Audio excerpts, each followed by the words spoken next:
강아지와 40대 남편과 공통점이 있대요. 1. 같이 있어줘야 좋아한다. 2. 끼니를 챙겨줘야 좋아한다. 3.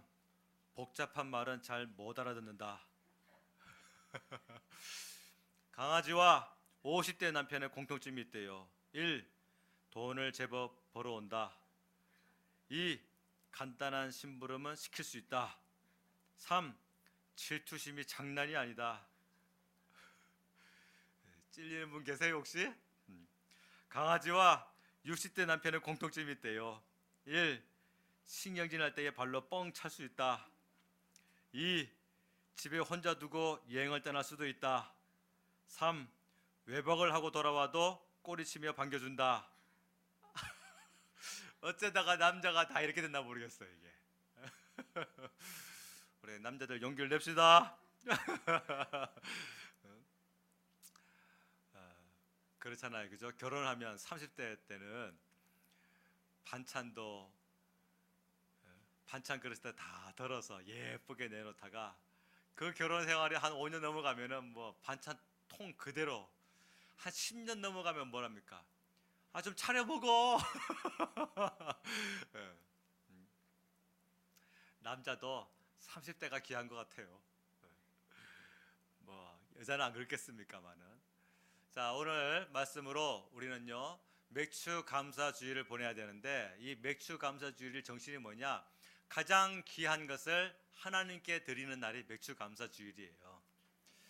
구약에서 맥추절을 오늘날의 신약에 살고 있는 우리 성도들이 아직까지도 그것을 영적인 의미를 살려서 계승 발전시킨 것이 바로 맥추 감사주일이란 말입니다. 맥추절은 오늘날의 맥추 감사주일이다. 근데 이 맥추절이 뭐냐 봤더니 하나님께서 내 앞에 올 때는 빈손으로 오지 마라 그랬어요. 그래서 여러분, 예배자는요 주님 앞에 예물을 준비해야 됩니다. 이게 정석이에요. 제가 헌금 설교는 잘 하지 않지만 이런 날에는 해야 됩니다. 왜냐하면 사실은 물질이 있는 곳에 우리 마음이 있다 그랬어요. 그래서 예배자는요 예물을 준비해야 됩니다. 그것이 하나님을 경외하는 마음이에요. 마음. 특별히 하나님은 예물을 준비할 때 뭘 준비하라는 거 봤더니 19절 말씀 한번 읽어보세요. 19절 시작. 내 토지에서 처음 거둔 열매에 가장 좋은 것을 가져다가, 스톱. 어떤 것을 가져다가? 이 가장 좋은 것이 뭐예요? 첫 열매예요. 16절 말씀을 한번 보세요. 16절 시작. 맥추절을 지키라. 이는 내가 수고하여 밭에 뿌린 것에 첫 열매를 거두미니. 스톱. 맥추절을 지키라. 이는 네가 수고하여 밭에 거둔 것에 어떤 열매? 첫 열매다. 그래서 맥추절은 뭐 드리는 날이에요? 첫 열매 드리는 날이 맥추절이에요. 아멘. 이 첫 열매가 뭐냐? 최상품이에요. 수박도 만물 수박이 당도가 높고 가격도 비싸요. 끝물 수박은요 당도가 떨어져요. 포도도 마찬가지입니다. 만물 포도는요 옛날부터 만물 포도는 맏며느리 준다 그랬어요. 왜냐? 이게 다산의 상징이거든요. 그래가지고 맏며느리에게 관심 있는 것이 아니라 맏며느리가 낳아줄 손주에게 관심 있는 거예요. 손주에게. 그래가지고 만물 포도는 맏며느리에게. 또는 추석 때에, 여러분 우리나라가 추석을 지킬 때에, 추석이 뭡니까? 가을 추자거든요. 그래서 가을에 많은 열매를 거둔다는 것인데, 이 추석에 제사 드릴 때에 제사 문화에 제사상에다가요 항상 그 만물 열매를 올려드립니다. 왜냐? 한 해 동안 우리가 풍성한 추수 거둘 수 있도록 돌봐주신 조상님 감사합니다. 그 마음 가지고 최고의 상품 만물을 드리는 거예요.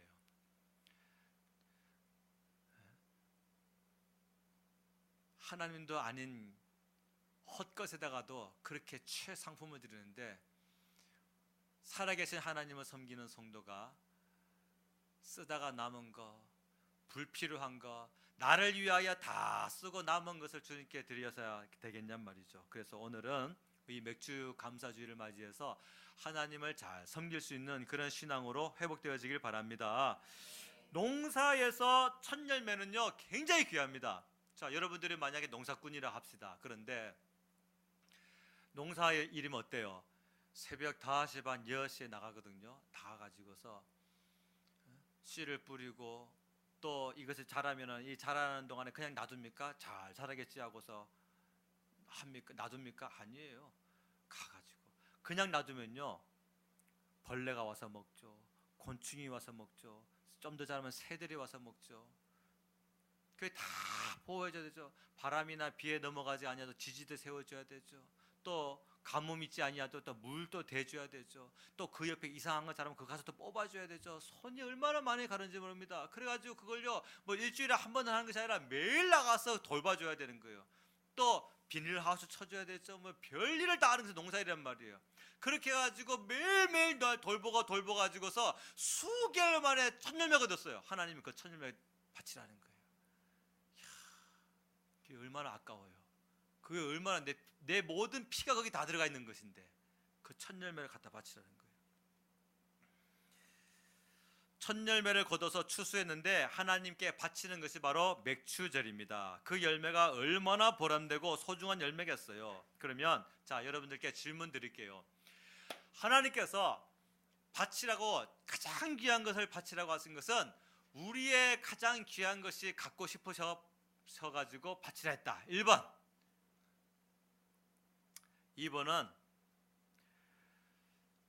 우리의 가장 소중한 것을 바칠 수 있는지 없는지를 알아보시기 위하여 바치라 하셨다. 몇 번입니까? 2번이에요. 2번.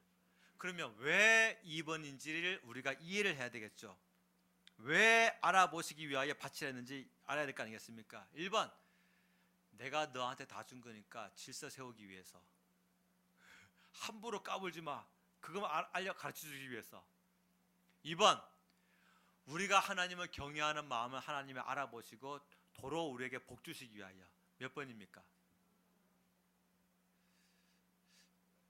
제 질문은 거의 다 답이 2번이에요. 그 잘 모르면 그냥 2번 하면 됩니다. 그럼 맞아요. 네. 우리의 것이 탐나셔서도 아니고 또 우리 앞에서 하나님의 그 능력을 의시되시기 위한 것도 아니고 우리가 하나님을 경외하는 마음을 물질과 이런 가장 귀한 것을 드림으로 말미암아 이걸 통하여서 우리에게 도로 복 주시기 위하여 이와 같은 것을 명령하셨다는 사실을 꼭 잊지 마시기를 바랍니다. 헌금 생활도 마찬가지예요.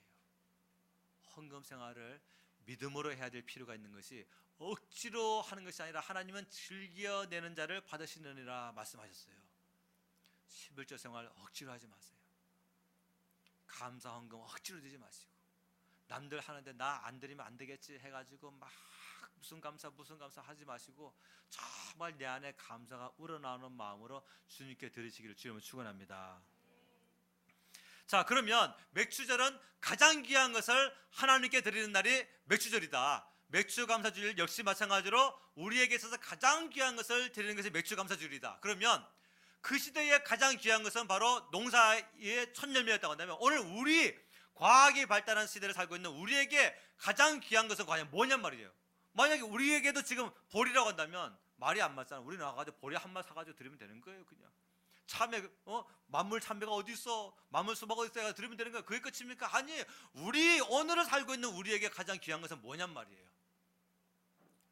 첫 번째로 첫 감동의 순종이 첫 열매란 말이에요. 첫 감동, 내게 해주시는 첫 감동에 대하여 그대로 순종하는 따르는 그 삶, 이것이 바로 하나님이 기뻐하시는 첫 열매인 것입니다. 기도하거나 대화 나누다가 첫 감동 주실 때가 있어요. 그러면 그때 곧바로 순종하는 것이 가장 귀한 거예요. 두 번째는요, 감동이라고 표현하지만 사실은 감동이라기보다는 자기 생각일 때가 더 많아요. 사실은요. 그래서 우리 성도들은요, 다시 생각해보니, 이 말을 조심스럽게 꺼내야 돼요. 다시 생각해보니, 교회 와가지고 예배 드릴 때는요, 말씀 속에서 막 은혜를 받습니다. 와, 하나님 일하시겠구나. 누가 나와가지고 간증해갖고 막, 야, 저 사람이 저렇게 했으니 나도 하면 되겠구나. 막 그런 은혜와 감동이 들어옵니다. 그렇게 살아야 되겠지 했다가 이제 집에 가가지고 다시 생각해보니, 출근해가지고 다시 생각해보니, 하나님께 드리려고 헌금 딱 드리려고 했어요. 그러다가 집에 가서 통장 딱 보고 다시 생각해보니, 근데 이 다시 생각해보니까 대부분 우리의 이성으로 생각한단 말이에요. 야, 되겠다. 이것은 뭡니까? 하나님께서 우리에게 일하실 그 믿음으로 우리에게 주신 거예요. 왜 아멘 안 하세요? 첫 감동이 하나님께서 우리에게 기뻐 받으실 만한 첫 열매란 말입니다. 첫 감동. 다시 생각해보니 하고서 새 삶을 사는 성도가 많을까요? 아니면 다시 생각해보니 하고서 옛 삶으로 돌아가는 성도가 많을까요? 제 질문은 2번이 답이에요. 2번이. 다시 생각해보니 하고서요, 새 삶으로 가는 사람은 별로 그렇게 많지가 않아요. 그런데 다시 생각해보니 하고서 옛 삶으로 돌아가는 사람들은 굉장히 많아요. 그래서 우리는 다시 생각해보니 이걸 조심해야 됩니다. 한번 따라서 해봅시다. 믿음을 지키는 고통은 잠깐이지만 믿음을 지키지 못한 고통은 평생을 이루리라. 맞습니까? 틀립니까? 맞는 말씀이에요. 믿음 지키는 것도 고통이에요. 그러나 그 믿음을 지키기 위하여 고군분투하는 인생은요 잠깐입니다. 그러나 믿음을 지키지 못하여서 그 뒤따르는 고통은요 평생이고 잘못하면 영원까지 이를 수가 있어요. 사랑하는 여러분, 첫 감동 그대로 믿음대로 순종하시기를 주님으로 축원합니다.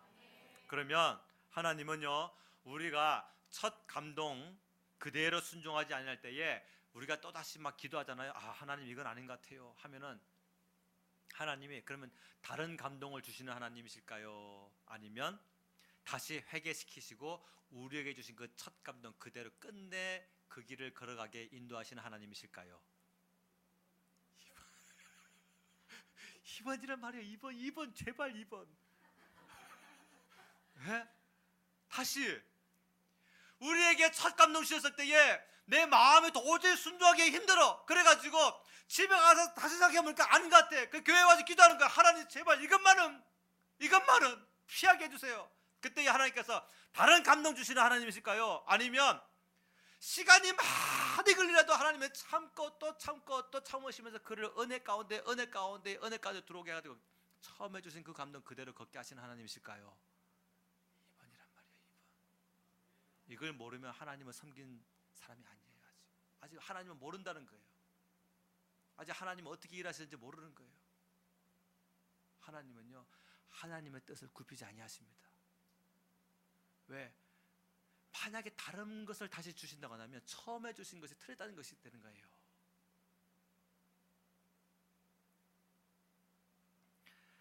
그래서 우리가 다시 생각해보니 이 말은 우리에게 있을 수 있어요. 그러나 하나님 편에서 다시 감동 주시니 그 말은 없는 거예요. 처음에 주신 그 감동을 그대로 끌고 나가시는데 우리가 자존심이 워낙 세거든요. 그래가지고 이 자존심이 다치지 않도록 하나님의 1년도 기다리시고 2년도 기다리시고 심지어 5년도 기다리시고 끝내 나중에는 우리가 은혜가 듬뿍 받고 난 후에 혹은 세상 길 막 다 갔다가 실패한 후에 돌아와가지고 하나님 제가 잘못했어요. 죄송해요. 회개합니다. 주에게 가겠습니다. 그 첫 감동 그대로 가게 하시는 분이 하나님이라는 사실이에요.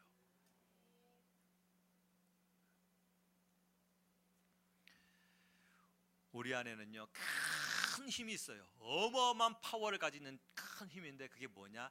믿음과 이성이에요.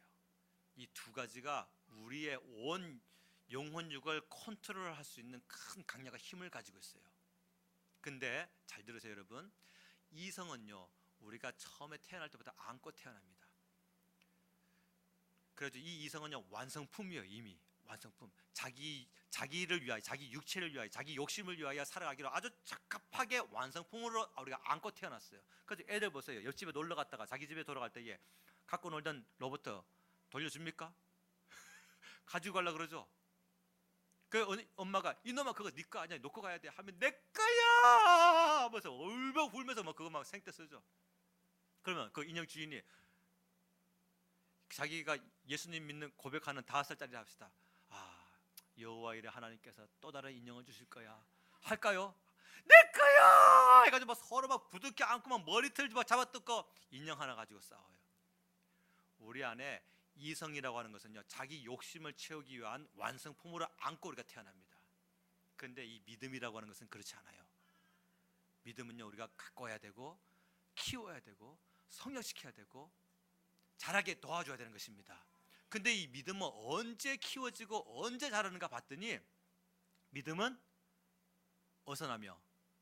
들음에서 나며, 들음은 그리스도의 말씀으로 말미암느니라. 그래서 우리 믿음은요, 말씀을 들을 때의 믿음이 점점 커지는 거예요. 그 다음에 고린도전서 12장에 보면요, 누구든지 성령이 아니고서는 예수를 주시라 할 수 없느니라 그랬어요. 성령의 감동이 있어야 예수님을 주님이라 부를 수 있는 믿음이 있단 말이에요. 또 다른 사람에게는 같은 성령으로 믿음을, 성령께서 믿음을 우리에게 은사로 선물로 주시는 거예요. 아멘입니까? 내가 믿을 수 있다 해가지고 믿어지는 것이 아니라 성령의 감동이 있을 때 믿어진단 말이에요. 다시 말하면, 정리하면 우리 믿음은 언제 키워지느냐, 언제 팽창되어지느냐, 첫 번째 말씀을 들을 때 믿음이 키워지고, 두 번째 성령 충만을 들 때에 믿음이 키워진단 말이에요. 그러면 말씀을 들을 때와 성령 충만할 때가 언제입니까? 예배 자리란 말이에요. 예배 자리. 성도가 예배를 등한시 해보세요.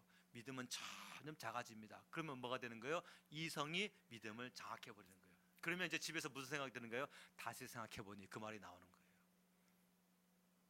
기껏 예배당에서는 주여 아멘 할렐루야 그렇게 살겠습니다 하고서 집에 가가지고 이성이 믿음을 잡아먹어가지고 장악해버려가지고 출근해가지고 다시 생각해보니 이렇게 되어버린 겁니다. 그래서 우리가 예배 자리로 왔다 한달지라도 찬양할 때는 힘써 찬양해야 되는 것이고, 기도할 때는 힘있게 기도해야 되는 것이고, 말씀 들을 때는 귀를 쫑긋 세고 들어가지고서 내 믿음이 막 커지는 것을 우리가 느껴야 되는 거예요. 그래야 이 믿음이 이성을 딱 잡아먹고 장악을 해가지고 우리가 믿음 따라 살 수 있게 만들어주는 것이란 말이에요. 뭐가 참 성도가 뭐가 가짜 성도입니까? 이성 따라 사는 사람이 가짜 성도예요. 뭐가 참 성도예요? 믿음 따라 사는 성도가 참 성도예요. 예수님 구주 고백 다 합니다. 교회 다니면 다 해요. 그러나 생활의 결정과 자기 인생에 대한 우선순위 목적이 예수님이 아니면요, 이성 따라 사는 거죠. 우리 주님이 나를 위하여 십자가에 못 박혀 돌아가시기를 하늘의 그 가장 좋은 보좌를 버리시고 가장 좋은 그 자리를 버리시고 내려오셨어요. 그럼 우리가 주님을 위해서 뭘 아끼겠습니까? 믿음과 이성 이 두 가지는요, 강력한 힘으로서 우리의 영혼육을 지배합니다. 컨트롤할 수 있는 힘을 가지고 있어요. 그래서 어느 것에 우리가 순종하느냐에 따라서 우리는 그것의 종이 되는 거예요. 이것을 성경 말씀은 육신의 생각과 육신의 생각과 영의 생각이 있다 그래요. 로마서 8장 5절 말씀 보면 육신을 따르는 자는 육신의 일을, 영을 따르는 자는 영의 일을 생각하나니 육신의 생각은 사망이요 영의 생각은 생명과 평안이니라. 이성을 따르는 사람은요 굉장히 합리적입니다. 생활에 예수님을 따르는 길과 자기 생활에 불편함이나 자기 생활에 어려움이 있으면요, 이성을 따르는 사람은 합리적인 결단을 해요. 그러나 믿음을 따르는 사람은요, 생활에 불편함이나 또는 어려움이 있을지라도 주님이 내게 주신 그 첫 감동, 그 첫 은혜, 그 첫사랑에 감격하여서 자기 인생을 밀어붙입니다. 그쪽으로. 비록 그때에요 많은 환난과 또 가족 안에서 많은 손가락질과 많은 친구들의 그런 막 반대와 심지어는 재정상으로 많은 손해를 보기도 합니다. 그런데도 그 마음이 확고해요. 왜? 이게 생명의 길이라는 걸 알기 때문에. 절대 타협하지 않습니다. 하나님이 기뻐하시는 첫 열매는 뭡니까? 우리에게 주신 첫 감동이에요. 첫 감동. 사랑하는 여러분, 우리가 기도하는 사람이라고 한다면 첫 감동에 그대로 따를 수 있는 믿음의 성도 되시기를 예수님의 이름으로 축복합니다. 두 번째, 뭐가 첫 열매냐? 뭐가 가장 귀한 열매냐? 자녀가 첫 열매예요. 한 자녀라서 첫 열매가 아니라 두 자녀든 세 자녀든 자녀는 전부 다 가장 귀한 열매란 말이에요. 첫 열매는 뭐다? 가장 귀한 것이다. 그러므로 내 자녀가 한 명이든 아니면 내가 막 10명을 낳았든 자녀는 전부 다 하나님 앞에 가장 귀한 첫 열매란 말이에요. 그러므로 맥주 감사 주일날 가장 귀한 것을 드려야 하는 것에 대해서 자녀를 빼놓고는 말을 할 수 있다 없다? 없다. 예. 자, 아브라함은 자식을 드렸어요. 근데 아브라함이 자식을 드릴 때 보니까 이삭 말고 또 둘째, 셋째, 넷째 몇 있어가지고 이삭 드린 게 아니더라고요. 내 상속자는 이 종 엘리에셀입니다 했더니 하나님이 아니야 해가지고 엘리에셀 포기했네. 하나님, 그러면 내 상속자는 비록 내 마누라는 아니지만 여종에게서 낳은 이 이스마엘입니다 했더니 하나님 아니야 해가지고 또 이스마엘도 내쫓았네. 집에서 하나 남았어요. 그게 누구예요? 이제 이삭이에요. 와, 이삭 다 키웠거든요. 아브라함 나이가 한 120세쯤 됐을 때에 하나님이 하시는 말씀이 야, 너의 독자, 너의 사랑하는 아들 이삭을 내가 지시하는 산 모리아 산에 갔다가 번제물로 갖다 바쳐라. 우리가 아브라함 나이를 120세로 유추해 볼 수 있는 이유는 자기를 불태우는 나무 장작을 이삭이 어깨에 메고 올라갔다 그랬어요. 그러니 웬만한 나이는 넘어섰겠죠.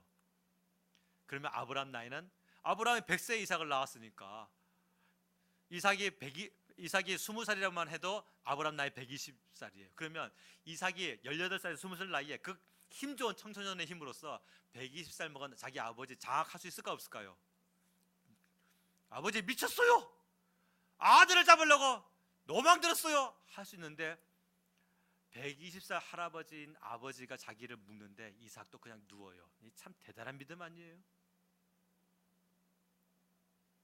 그리고 120살 먹은 할아버지도 둘째 아들, 셋째 아들 된 것도 아니고 하나밖에 없는 그 아들, 독자 가장 귀한 아들인데 하나님이 갖다 바치라는데 그냥 묶어서 하나님이 다급해가지고 아브라함아 아브라함아 2번 불릴 정도로 하나님께서 막지 아니하면 큰일 날 정도로 그냥 아브라함이 주저하지 않고 그냥 하나님께 드리려고 그랬어요. 그랬더니 하나님께서 이삭을 복을 주세요. 진짜 감당하지 못할 복을 주셨어요.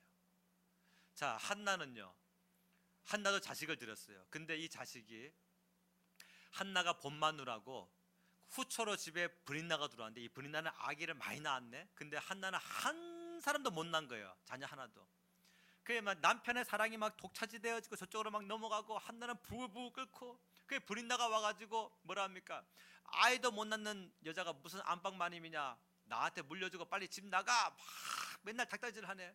그래서 속상해가지고 한나가 보따리를 싸고서 친정으로 간 것이 아니라 어디로 왔어요? 성전에 기도하러 갔어요. 기도하기를 뭐라고 기도합니까? 자기의 욕심을 따라 구하지 않습니다. 하나님, 내가 아이 낳지 못하는 여자의 오명만 씻겨주세요. 그러면 내가 낳은 그 아이 내 자녀를 키우지 아니하고 주님께 드리겠나이다. 3살 됐을 때에, 저 때는 3살 됐을 때에 손잡고 갑니다. 그 예배당에 딱 놓고 와요. 제사장에게 당신이 키워주십시오. 우리 같으면 어떻게 할까요? 하나님, 애 장례를 위해서 내가 월요일부터 토요일까지는 학교를 보냈다가 토요일날 저녁 때에 예배당에 갖다 맡기고 주일날 저녁 때 찾아갈게요. 할 수 있거든요. 그렇게. 그래도 대단한 거 아니겠어요? 근데 한나는요 그냥 아예 갖다 맡겨버렸어요. 왜? 내가 키우는 게 아니라는 거예요. 자녀를 하나님이 키운다는 거예요. 자녀를 맡길 수 있으면요 나머지는 다 무서워요. 왜? 자녀는 너무너무 귀하기 때문에 자녀를 맡길 수 있어야 돼요. 자녀를 정말 미친 듯이 하나님의 말씀에 한번 드릴 수 있는 그런 믿음의 부모가 되시길 주님을 축원합니다. 아까 오전에 8시 30분쯤에 제 딸에게 전화가 왔어요. 아빠 인천공항이에요. 아 그래 이제 출국하니? 예. 몇 시 비행기니? 10시 반 비행기예요. 그래 잘 갔다 오너라. 그랬더니 애가 한참 있다가 말을 못해. 수화기 너머로 훌쩍 그래요.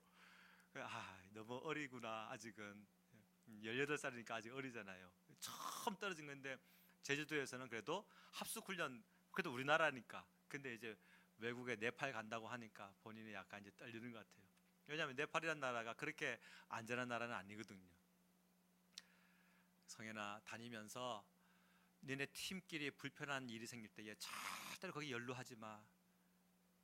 절대로 거기에 네가 함께 원망하고 싸우지 말고 너는 거기서 마음으로 쑥 빠져나와. 그리고 항상 감사해. 원망하는 그곳에 마귀가 역사한다. 불평하는 입술 속에 마귀 역사한다. 너는 네 팀들 그 10명이거든요. 그 벌써 가기 전부터 뭔 일이 있었어요. 제가 그 자세한 거 제가 오후 예배 때 말씀드릴게요. 가기 전에 왜냐면 젊은 애들끼리 모여가지고 가려고 하니까 의견 다툼이 많잖아요. 넌 절대 그런 데 연루되지 마. 그냥 빠져나와 마음으로. 그리고 감사해. 그러면 하나님이 너와 함께 하셔. 그리고서 여호수아서 1장 9절 말씀은 꼭 읽어. 왜? 그랬더니 그 여호수아가 두려울 때에 하나님께 주신 말씀이야. 가고 담대하라. 두려워하면 놀라지 말라. 너의 하나님 여호와가 네가 어디로 가든지 너와 함께 하느니라. 그 말씀을 꼭 무섭고 힘들 때마다 꼭 펴서 읽어라. 알겠어요. 잘 다녀올게요. 그러면서 그래요. 아빠 저 서울 좋은 교회에서 파송하는 단기 선교사예요. 광고해 주시고 위에서 기도해 주세요. 그래서 맞다. 내 딸이라서 내가 짧게 생각했구나. 만약에 우리 성도가 만약에 성도의 자녀 한다면 이걸 내가 대대적으로 홍보를 하고 위에 있을 텐데 라는 생각이 쑥 들더라고요. 알았다. 그렇게 할게. 그렇죠. 성경에서 여러분 자녀는요 내 자녀가 아니래요. 하나님의 기업이래요. 기업이 뭔지 아세요? 밭이에요. 밭. 소출을 거두는 밭이란 말이에요. 열매를 거두는 밭이란 말이에요. 내가 원하는 자녀를 키우는 것이 아니라 하나님이 원하는 자녀를 키워줄 수 있는 것이 바로 하나님의 밭이 기업이란 말입니다. 아멘입니까? 하나님의 일을 할 수 있는 자녀로 최적합된 상태로 우리가 키워주는 것, 이것이 바로 부모가 할 일이에요. 어디로 내가 진로를 정하고 어디로 내가 막 보내고 하는 것이 아니라 어떤 사람이 됐으면 좋겠다가 아니라 하나님이 내가 내 자녀를 너에게 맡긴 것이다. 우리 뭐라고 고백합니까? 내가 하나님의 자녀라고 한다면 내 자녀도 하나님의 자녀인 거예요. 맞아요, 안 맞아요? 나는 하나님의 자녀라고 하면서 내 자녀는 내 자녀입니까? 내 자녀도 전부 하나님의 자녀예요. 하나님의 자녀인데 우리에게 먼저 태어난 우리에게 씨로 주셔가지고 너처럼 건강하게 성장시키고 영의 사람 만들어놔라. 그러면 내가 때가 되면 너의 자녀를 불러서 너의 자녀를 통하여 내가 영광 받으리라. 이게 바로 자녀 주신 하나님의 뜻이란 말입니다.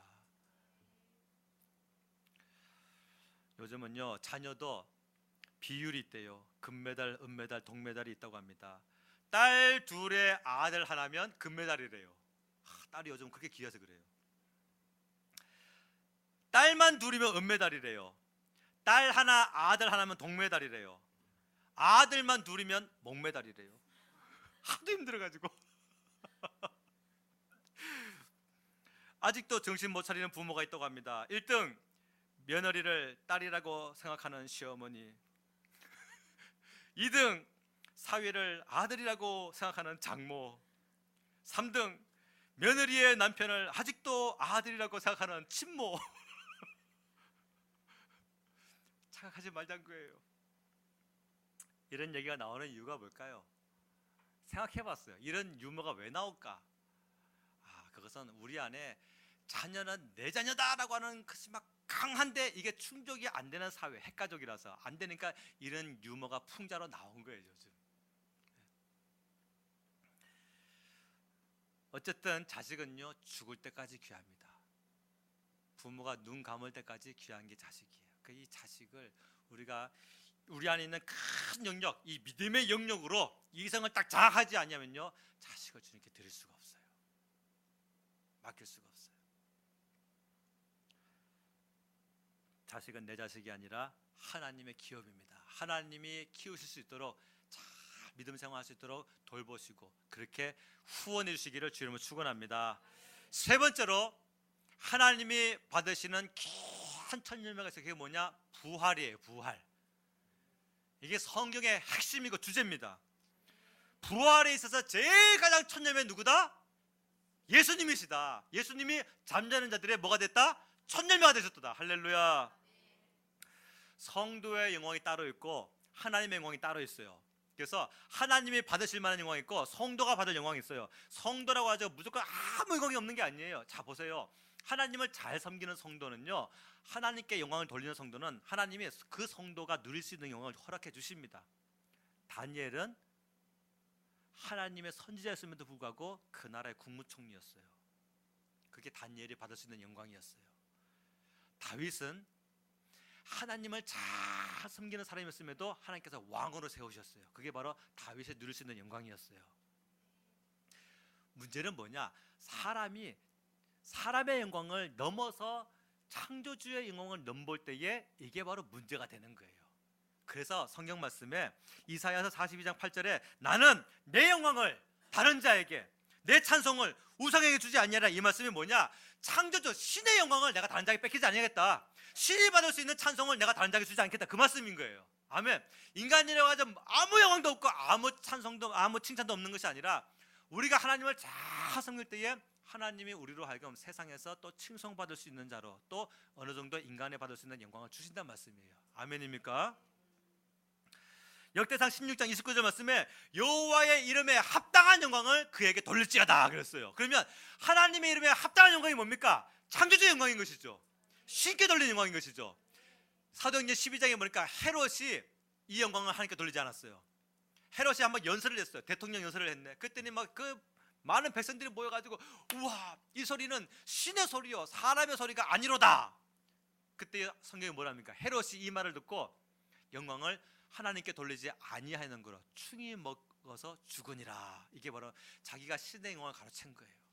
오늘날에 있어서 신의 영광이 뭔지 아세요? 남자로 태어났는데 나 적응이 안 된다 해가지고 여자로 바꿔주는 사람들이에요. 여자로 태어났는데 나 살아보니까 여자로서 적응이 안 됩니다 해가지고 남자로 바꿔주는 사람들이에요. 또는 인간인데 인간을 복제해 주려고 하는 사람들이에요. 이게 다 뭐냐? 창조주의 신의 영역을 침범하는 사람들의 행위인 거예요. 우리는, 교회는 이 땅에서 완전히 사라질 때까지 절대로 이것을 용납할 수가 없는 것입니다. 아멘입니까? 네. 자, 다시 가장 귀한 첫 열매가 뭐예요? 부활이에요. 부활. 그 가장 부활의 가장 또 첫 열매는 뭐다? 바로 예수님이었어요. 아멘입니까? 그래서 하나님의 영광이 따로 있고 인간이 누릴 수 있는 영광이 따로 있는데, 세상의 인간이 누릴 수 있는 그 영광 중에서 최고의 영광이 뭐냐? 하나님의 독생자 예수님이 부활하신 그 부활의 영광을 우리로 하여금 똑같이 누리게 해주시다는 거예요. 이게 얼마나 우리에게 주신 그 영광이 확대되는지 몰라요. 원래 인간의 영광은 땅에서 누릴 수밖에 없는 영광인데, 세상의 그 독생자이신 예수님이 부활하신 그 부활의 영광을, 독생자의 영광을 우리에게 그대로 똑같이 주시겠다고 약속하신 거예요.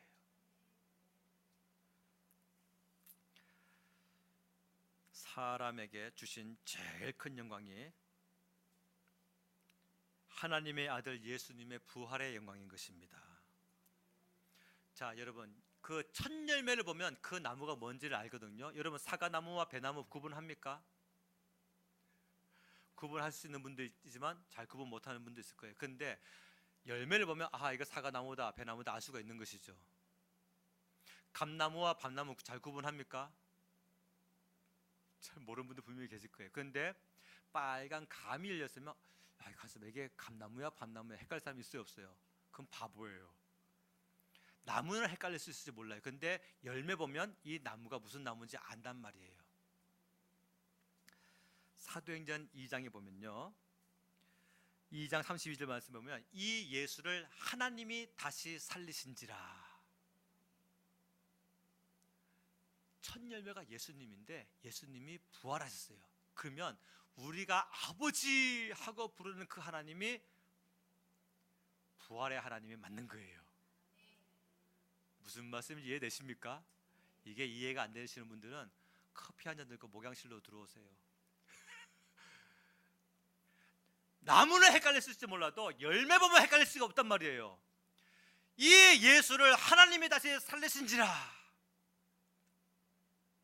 첫 열매인 예수님이 부활하셨다고 한다면 예수님과 연합되어 있는 우리 모두가 전부 다 두 번째, 세 번째 전부 다 예수님과 함께 다 부활하실 수 있도록 하나님께서 다 역사하신다는 사실을 믿으시기를 주님을 축원합니다.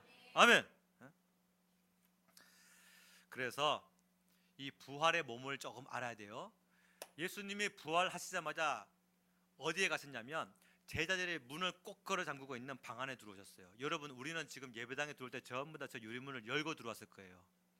예수님은 문을 꼭꼭 걸어 잠갔는데 한 가운데 갑자기 탁 나타나셨어요. 부활하신 몸이니까. 그리고서 제자들에게 뭐라 하십니까? 누가복음 24장에 보면 그 말씀을 하세요. 너희에게 평강이 있을지어다. 그 제자들이 깜짝 놀라서 예수님이거든요. 눈에 보니까. 근데 예수님인데 예수님 돌아가셨거든요. 그래서 뭐예요? 성경 보니까 보는 것을 영어로 생각하는지라. 그 영이 아니다라는 것을 예수님이 알려주시기 위해서 얘들아, 영은 살과 뼈가 없어되 너희 보는 바와 같이 나는 있느니라 했어요. 아하, 부활체가 뭐다? 뼈와 살이 있는 몸이구나. 그래서 예수님이 부활하신 그 무덤은 무슨 무덤이 되는 거예요? 빈 무덤이 되는 거예요. 빈 무덤. 만약에 아니라고 한다면 그 뼈와 살이 거기 있어야 되는 것이죠. 영은 뼈와 살이 없어도 너희 보는 바와 같이 나는 있느니라. 근데도 제자들이 막 두려워하는 거예요. 일리 가까이 와서 나를 만져보고 나인 줄 알라. 나 만져보고 나인 줄 알라. 근데도 아직도 두려워하네. 그래가지고 얘들아, 먹을 것이 뭐 있냐. 그때 누가복음 24장에 보니까 생선을 드리거늘 예수께서 받아 잡수시더라. 아, 부활의 몸으로 음식을 드실 수 있으셨다. 그리고 난 후에, 자, 머리 잘 정리를 하세요. 그리고 난 후에 예수님께서 부활하시고 나서 40일 동안 사역하시고 난 후에 감람산에서 또 다른 몸으로 상태 변해서 올라가신 것이 아니라 그냥 그 몸 그대로 올라가셨어요.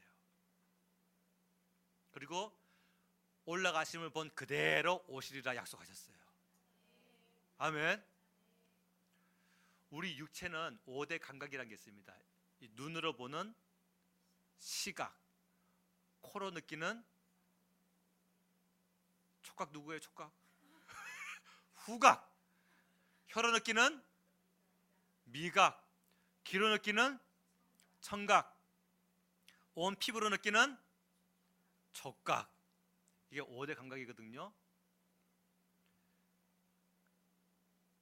근데도 우리 이 시각이 저한 것 같아도 우리 시각이요 매보다 못해요. 제가 한 번은 의정부 고개를 넘어오는데 깨끗한 날인데 여기에 잠실에 있는 제2롯데월드가 보이더라고요. 이 거리가 20km가 넘거든요. 근데 맑은 날이니까 다 보여요. 그런데도 우리 눈이 매보다 못하다니까요. 매의 눈은요 3km 밖에 있는 쥐를 봅니다. 우리보다 뛰어나요. 우리는요, 여러분 100m 아니 운동장 이쪽 끝에서 저쪽 끝까지 저 끝에 담벼락에 지나가는 그 쥐를 볼 수 있을까요? 여러분들이 못 봅니다. 근데 우리가 이 눈이 내가 보는 게 다라고 생각하는 게 얼마나 우둔한 거예요. 내 눈보다 더 뛰어난 것들이 얼마나 많은지. 우리 코는요 쓰레기차가 지나고 나면 콧구멍부터 막죠. 음식 쓰레기 지나가면 냄새. 새벽 예배 마치고 집에 갈 때 정화조 퍼는 차에서 냄새 해가지고 막 한 몇 미터 돌아가 버리죠. 근데도 우리 코 후각보다 더 뛰어난 동물들이 얼마나 많은지 몰라요. 우리는 개보다 못해요. 옆에 사람과 인사하세요. 개보다 못합니다. 우리의 이 청각도 마찬가지입니다. 우리의 인간의 가청 주파수는요 제한되어 있어요. 우리는 양보다 못해요. 양들이 느끼는 이 가청 주파수는요 굉장히 고음까지 다 듣습니다. 우리의 이 촉각은 어떻습니까? 누가 딱 건들면 치면 아프죠. 그런데도 불구하고 여름에 한참 동안 잘 때 막 모기가 막 조사나도 알아요, 몰라요? 몰라요.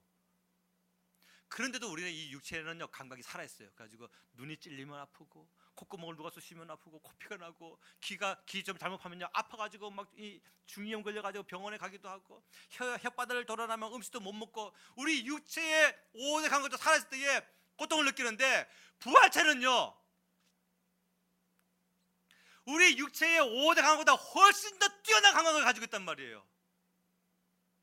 그 뛰어난 감각을 가지고서 지옥에 가보세요. 요한복음 5장 29절 말씀에 선한 일을 행한 자는 생명의 부활로, 악한 일을 행한 자는 심판의 부활로 나오리라 그랬어요. 그 부활에 우리 육체의 5대 감각보다 훨씬 더 감각적인 그 몸을 가지고 지옥에 가보세요. 그러면 우리가 만약에 전쟁 나가지고 이 거리를 갔는데 여기도 막 사람 막 피 흘려 있고 저기도 막 잘려 있고 끔찍스럽지 않습니까? 지옥에서는요 우리의 육안보다 더 광대한 눈으로 온통 전부 다 피바랄 거예요. 얼마나 많은 사람들이 절규하는 소리가 귀에 막 다 생생하게 들릴 것이고, 뿐만 아니라 내 육체의 모든 감각도 다 살아서 가지고 육체의 이 감각보다도 더 세밀한 촉각을 가지고서 그 고통을 영원토록 느끼고 형벌받는 나라가 지옥이란 말이에요. 반면에 천국 어떻습니까? 우리의 이 5대 감각의 그 세밀함보다 다 발달되어 있는 더 완전한 몸을 가지고서 하나님 나라에 있는 생명수 한 잔을 마실 때마다, 하나님께서 예비하실 생명나무를 먹을 때마다, 제가 드리는 말씀은 다 성경에 나와 있는 말씀이에요. 요한계시록 22장이면 다 나와 있어요. 얼마 전에 제 딸이 잠깐 여기 서울 올라와 가지고 어느 분이 애플 망고를 집에 선물 준 적이 있어요. 그래서 썰어 가지고 먹는데 이게 다 한 입 씹는데 과즙이 입으로 쫙 퍼지는데 온 세포가 쫙 살아나는 느낌이 드는 거예요. 너무 맛있어가지고 제 딸이 아빠 애플 망고가 뭐죠? 아빠도 잘 모르겠지만 애플하고 사과하고 망고가 접붙여놓은 것이 애플 망고가 아니겠냐? 엄청 맛있다 야 해서 막 먹는데 우닥우닥 먹는데 막 이 맛이 쫙 느껴지게, 우리의 이 둔한 육체의 감각으로도 그 맛이 막 쫙 살아나게 느껴지는데, 하나님의 나라에서 부활의 몸으로 하나님께서 예비하신 온갖 칠과와 생명수와 이 좋은 것을 우리에게 허락하신 것에 대해서 우리가 느낄 때 그 감동과 기쁨이 얼마나 비교할 수 없도록 크겠냔 말이에요. 할렐루야. 부활은 예수님 잘 믿는 성도에게는 최고의 복이 되는 것이고, 부활은 예수님 믿지 않고 범죄하고 불순종자 하다가 지옥 가는 사람에게는 최고, 그거보다 더 악한, 그거보다 더 나쁜 벌이 없는 거예요. 말씀을 맺습니다. 사랑하는 여러분, 최고의 복은 부활입니다. 우리 인간이 인간으로서 누릴 수 있는 최고의 복은 바로 부활이에요. 오늘 이 시간부터 부활의 신앙으로 살아야 됩니다. 예수님과 함께 연합되어야 돼요. 우리 예수님은 잠자는 자들의 첫 열매가 되셨다. 첫 열매 보면은 알아요. 그 다음 무슨 열매가 맺힐 건지. 예수님과 연합된 자가 되면 전부 다 하나님께서 생명의 부활로 나아가게 하실 줄 믿는 것입니다. 기도하겠습니다. 함께 동성으로 기도할 때에 주님, 오늘 들은 말씀대로 살 수 있는 능력을 부어 주시옵소서. 아무쪼록 내 이성대로 사는 것이 아니라 주님 주시는 감동대로 말씀 따라 믿음대로 살아갈 수 있는 성도가 되게 하여 주시옵시고, 내 자식을 내 자식이라 하지 아니하고 주님께 드릴 수 있는 믿음의 부모가 되게 하여 주시옵시며, 마지막으로 부활의 신앙이 최고의 열매인 것입니다. 오늘 나의 신앙이 예수님과 덧붙은, 예수님과 같이 부활될 수 있는 믿음으로 살아가는 자가 되게 하여 주시옵소서. 주여, 새 이름으로 기도하겠습니다. 주여.